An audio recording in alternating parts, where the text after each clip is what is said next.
the president tonight accusing the group of 4 freshman Democrats known as the Squad of being, quote, very racist. Joining us now, aggressive progressive podcast host Chris Hahn and Fox News contributor and author of Still Winning, Charlie Hertz. Great to have you both, gentlemen. Thanks for joining us. Great to be here.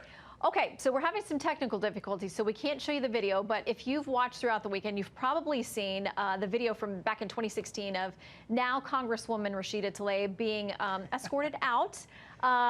Good video, I recommend it. Where she was very energetic at a protest, essentially, with President Trump, and she's now quoted as saying, confronting Trump was the most patriotic and courageous act I could pursue. Charlie? Yeah, well, you know, actually, now that she's been in Congress, I think that's probably a far better place for her to be. You know, she's a heckler. She believes in going into private events and shutting down people's constitutional right to free assembly and free speech by shouting and trying to shut down people from having such a gathering. But, you know, her performance in Congress, I don't think has been any better than that. So, you know, she ought to go back to doing that maybe. Well, let's play something that Congress, well, we can't. We have technical difficulties, so I'll just paraphrase for you. Congresswoman Liz Cheney said this weekend all of these attacks from the Squad, calling the president racist, and we talked in the last segment about Congresswoman Omar saying basically the president wants to deport anyone who's black or brown. Liz Cheney says this isn't about race or gender. It's not about religion. These members of the House of Representatives fundamentally believe in policies that are dangerous to this nation. And as Republicans, we're going to fight against those, even if the mainstream media accuses us of racism. I mean, Chris, is that just sort of the old standby, something that people don't want to be called that and they're afraid? And for a lot of people, it silences them when you say that word. Yeah, I think that Liz Cheney needs to tone it down a little bit. People are going to have disagreements over policy.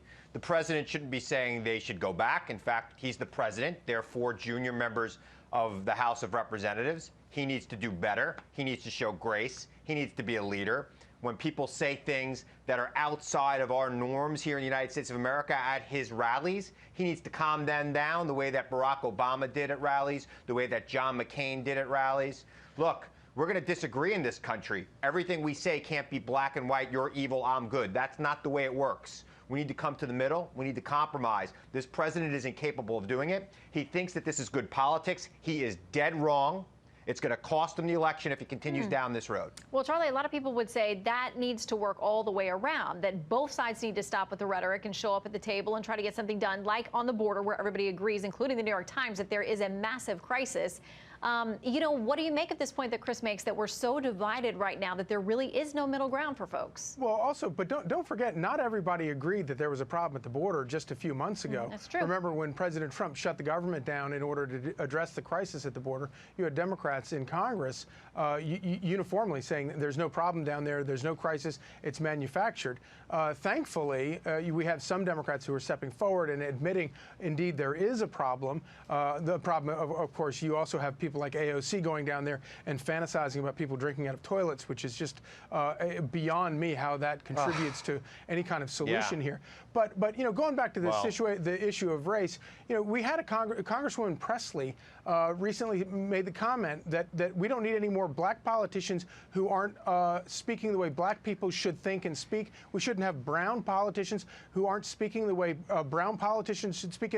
That is by definition literal. No, it is. No. Well, I encourage you to read the full context. It is literal racism. I read it. You didn't. It is. I did read it. I read the whole thing. No, it is literal. No, by you're paraphrasing it poorly, like you always do. Okay, but let me read you something. I don't know where you got your degree. This is the tool of the Democratic Party. Let me read you something verbatim, though. This comes from Emory McClendon. He describes himself as a conservative. He's African American. He says liberals love to use racism to divide us.